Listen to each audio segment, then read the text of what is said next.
Nagbuhos ng luha ng isang fan kung saan ay andoon sa showtime. Grabe, napaka mabuti mo talaga, Kemcho. Yung hindi natin makakalimutan, yung bang nakaka-relate tayo sa mga pinagdaanan natin despite sa problema ng mga magulang natin, kung ano tayo noon.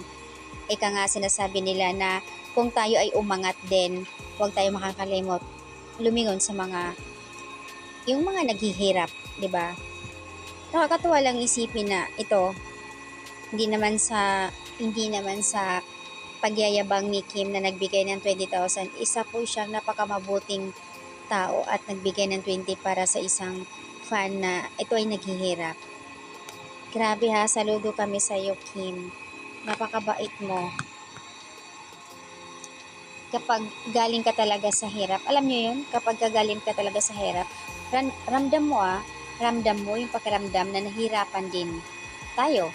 At alam mo sa sarili mo na totoo kang tunay na sinasabi mo, pinakita mo sa mga tao. You're so kind, Kim. That's why, Lord, continue to give you more blessings.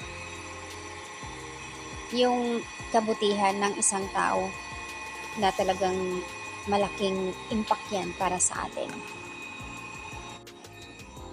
Ayon pa nga sa kanya, naalala raw niya yung kanyang parents, yung tatay niya, di ba? Pati tuloy yung mga nanonood na iyak sa ginawa ni Kim.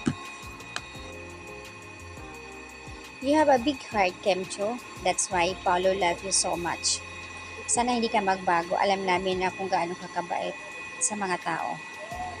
At hindi lang bago yan kay Kimi ha. Ilang beses na rin yan tumulong talaga, lalo na pagka nagkakaroon ng typhoon.